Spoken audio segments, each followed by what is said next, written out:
तो चलिए अब रुक करेंगे इस वक्त की बड़ी खबर की ओर जो मथुरा से सामने आ रही है। आपको बता दें कि यमुना एक्सप्रेसवे पर दर्दनाक हादसा हो गया। रोड पर पलटे ट्रैक्टर ट्रॉली से कार टकरा गई। टक्कर के बाद कार में भीषण आग लग गई और कार में बैठे 2 लोगों की आग में झुलसकर मौत हो गई। दिल्ली से आगरा की तरफ जा रही थी कार। नौजील क्षेत्र के यमुना एक्सप्रेसवे पर हादसा हुआ है। बड़ी खबर मथुरा से पहुंचा रहे हैं आप तक। यहां पर यमुना एक्सप्रेसवे पर दर्दनाक सड़क हादसा हुआ है। रोड पर पलटे ट्रैक्टर से कार टकरा गई। टक्कर के बाद कार में भीषण आग लग गई जिससे झुलसकर 2 लोगों की मौत हो गई। बता दें कि दिल्ली से आगरा की तरफ जा रही थी कार और नौझील क्षेत्र के यमुना एक्सप्रेसवे पर यह हादसा हुआ है। और इस खबर पर ज्यादा जानकारी लेंगे हमारे संवाददाता मोहम्मद फारूक से। मथुरा से हमारे साथ जुड़ गए हैं।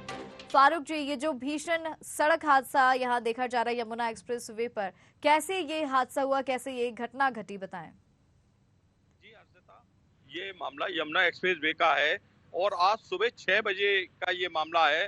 सुबह 6 बजे नोएडा की तरफ से आगरा की ओर जा रही एक स्विफ्ट गाड़ी जो है, पहले से ही यमुना एक्सप्रेसवे के माइल स्टोन संख्या 60 पर एक अनियंत्रित ट्रॉली जो है दुर्घटनाग्रस्त हो चुकी थी। उसी से पीछे से स्विफ्ट गाड़ी आई और स्विफ्ट गाड़ी ने उस पर जो है टक्कर मारी। अनियंत्रित स्पीड थी उसकी और टक्कर मारने के बाद में एकदम स्विफ्ट डिजायर में आग लग गई और आग लगने के बाद उसमें जो 2 लोग बैठे हुए थे वो जिंदा जल गए।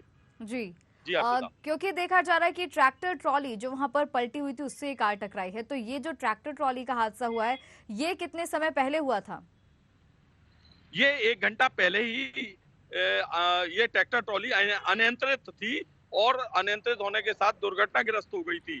और जब ये दुर्घटनाग्रस्त हो गई थी तो ये ट्रैक्टर ट्रॉली वहीं पलट गई थी और पीछे से स्विफ्ट डिजायर आ रही थी और स्विफ्ट डिजायर ने ओवर स्पीड में होकर इसमें टक्कर मार दी और जिसमें दिल्ली के 2 लोग सवार थे। हाँ, इंस्पेक्टर नौजील धर्मेंद्र भाटी से हमने बात करी तो उन्होंने बताया कि दोनों की पहचान हो गई है और एक सोनू नाम था और एक लाला इसमें नाम था, जिसमें दोनों की जलकर दर्दनाक मृत्यु हो गई।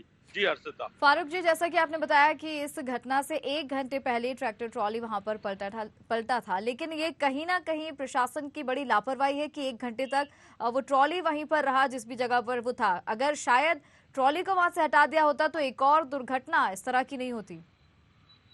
जी बिल्कुल, ये प्रशासन की लापरवाही है और यमुना एक्सप्रेसवे के जो यूपी इडा है उसकी बहुत बड़ी लापरवाही है और इन लापरवाहियों की वजह से लगातार एक्सीडेंट होते रहते हैं। दूसरी तरफ सुबह के वक्त जो है कोहरा होता है और कोहरे में इस तरीके एक्सीडेंट जो है होते हैं, तो ये प्रशासन को देखना चाहिए कि प्रशासन उसको जो है तत्काल वहां से हटवाए और राहत बचाव कार्य करे। जो है अगर पहले से कोई वाहन दुर्घटनाग्रस्त हो गया है तो प्रशासन को जो है सचेत रहकर और तुरंत वहां से जो है रास्ते को खाली कराना चाहिए और जिससे कि अन्य कोई वाहन दुर्घटनाग्रस्त ना हो सके। बिल्कुल बिल्कुल मोहम्मद फारूक जी, बहुत बहुत शुक्रिया आपका हमारे साथ जुड़ने के लिए, तमाम जानकारी हम तक पहुंचाने के लिए। मथुरा से बड़ी खबर आप तक पहुंचा रहे थे जहां पर यमुना एक्सप्रेस वे पर बड़ा सड़क हादसा हो गया। यहां पर एक पलटे हुए ट्रैक्टर ट्रॉली से एक तेज रफ्तार कार टकरा गई जिस कारण कार में सवार 2 लोगों की जलकर मौत हो गई।